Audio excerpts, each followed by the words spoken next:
বন্ধুরা, আজ বানাবো তেলে পিঠা বা পোয়া পিঠা। সঠিক নিয়মে কিভাবে তেলের পিঠা বা পোয়া পিঠা তৈরি করতে হয় তোমাদেরকে আজকে পুরোপুরি দেখিয়ে দেব। ভিডিওটা প্রথম থেকে শেষ পর্যন্ত অবশ্যই দেখবে। তেলের পিঠের ব্যাটারটা যদি একদম ঠিকঠাক হয়, সব পরিমাণগুলো সঠিকভাবে নেওয়া যায়, তাহলে তেলের পিঠা বানানো কিন্তু কোনো অসুবিধাই হয় না। তো সেই জন্য তোমাদের প্রথম থেকে ভিডিওটা শেষ পর্যন্ত দেখতে হবে। আমি কি কি উপকরণ দিয়ে সঠিক পরিমাণ দিয়ে কীভাবে বানাচ্ছি সেটা দেখে নিও, তাহলে তোমাদের তেলেপিঠা বানাতে কোনো অসুবিধা হবে না। খুব সহজেই তোমরা তেলেপিঠা তৈরি করতে পারবে। তো চলো কিভাবে আমি তেলেপিঠা তৈরি করছি তোমাদের দেখিয়ে দিই। শীতকালে চালের গুঁড়ো দিয়ে এই তেলেপিঠাটা তৈরি হয়, তবে এই চালের গুঁড়োর সাথে আর কয়েকটা উপকরণ মিশিয়ে নিলে খুব সুন্দরভাবে তেলেপিঠাটা নরম হবে, ফুলকো হবে, আর তার সাথে একটা ক্রাঞ্চি ভাবও আসবে। তো সেই জন্য দেখো, সবার আগে আমি নিয়ে নিচ্ছি চালের গুঁড়ো। যে বাটি কাপ বা গ্লাস তোমরা নেবে, যে কোনো একটা নেবে। পরিমাণগুলো সবগুলো নেওয়ার জন্য, সব উপকরণগুলো নেওয়ার জন্য যে কোনো একটা পাত্র ইউজ করবে, ঠিক আছে? তো আমি এখানে একটা ছোট বাটি নিয়েছি। সেই বাটির 2 বাটি পুরো ভরিয়ে নিয়েছি চালের গুঁড়ো, আর তার সাথে দিয়ে দিব সেই সেম বাটির 1 বাটি ময়দা, আর 1 বাটির হাফ দিব আটা, ঠিক আছে? এই পরিমাণটা তোমরা একটু লক্ষ্য রাখবে। তো 2 বাটি ফুল চালের গুঁড়োর সাথে 1 বাটি ময়দা আর 1 বাটির হাফ আটা।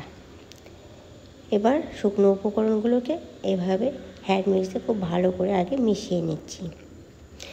এরপরে দিয়ে দিচ্ছি দুধ, আর তার সাথে খেজুরের গুড়। খেজুরের গুড় দিয়ে কিন্তু এই তেলেপিঠাটা তৈরি করার চেষ্টা করবে। তেলেপিঠাটা একদম পারফেক্টভাবে তৈরি হয় আর স্বাদ দুর্দান্ত হয়। তো সেই জন্য খেজুরের গুড়টা নেওয়ারই চেষ্টা করবে।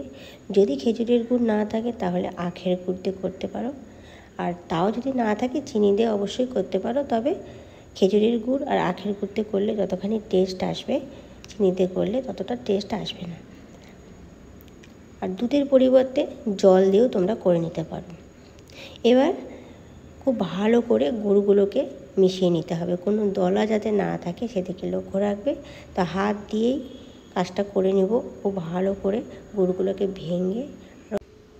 ভেঙে ময়দার সাথে চালের গুঁড়োর সাথে ভালো করে মিশিয়ে নিতে হবে। এভাবে হাত দিয়ে কাজটা করতে হবে যাতে কোনো দলা না থাকে গুড়ের। আর অল্প অল্প দুধ দিয়েই তৈরি করতে হবে। দুধের পরিমাণটা এক্স্যাক্টলি বলতে পারবো না, তবে ব্যাটারের ঘনত্বটা তোমাদের দেখিয়ে দিব, তাহলে তোমরা বুঝতে পারবে।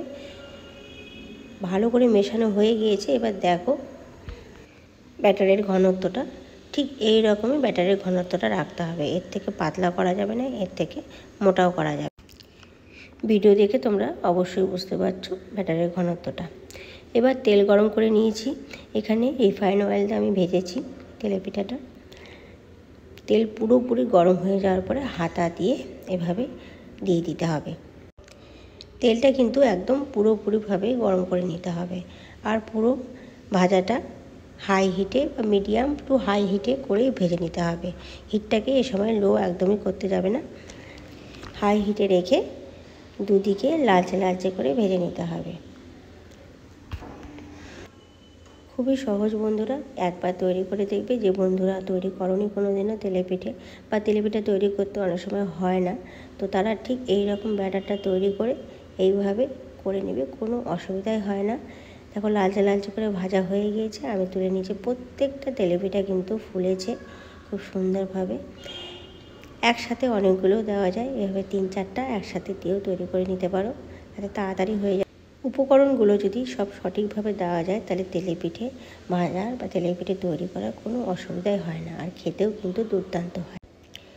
কোনো বন্ধু আমার চ্যানেলে যদি নতুন হয়ে থাকো, তাহলে প্লিজ চ্যানেলটাকে সাবস্ক্রাইব করে সামনে এগিয়ে নিয়ে যেতে সাহায্য করো। নতুন নতুন রেসিপি দেখার জন্য, শেখার জন্য অবশ্যই চ্যানেলটা সাবস্ক্রাইব করে পাশে বেল আইকনটা অল করে দিও, যাতে যখনই কোনো নতুন ভিডিও আমি আপলোড দেবো তোমাদের কাছে সরাসরি পৌঁছে যায়। রেসিপিগুলো ভালো লাগলে অবশ্যই একটা লাইক দিয়ে দিও, আর যত পারো শেয়ার করো। তোমাদের একটা লাইক আমাকে অনেকখানি অনুপ্রাণিত করে নতুন ভিডিও তৈরি করার জন্য। কথা বলতে বলতে দেখো পিঠেগুলো অনেকটাই ভাজা হয়ে গেছে। এইভাবে আমি সবগুলো ভেজে নিব। আশা করছি তোমরা বুঝতে পেরেছো তেলেপিঠে কীভাবে তৈরি করতে হয়। যে বন্ধুরা কোনোদিনও বাড়িতে তৈরি করনি অবশ্যই আমার ভিডিওটা দেখে তৈরি করে নেবে, কোনো অসুবিধা হবে না। আর যদি কোনো অসুবিধা হয় আমাকে কমেন্ট বক্সে অবশ্যই জানাবে, আমি তোমাদের বলে দেব। আজকে এই পর্যন্তই, আবার দেখা হবে নতুন রেসিপিতে, নতুন ভিডিওতে। ততক্ষণ ভালো থাকবে। আর আমার পাশে থেকে এতক্ষণ ভিডিওটা দেখার জন্য সমস্ত বন্ধুদের অসংখ্য অসংখ্য ধন্যবাদ।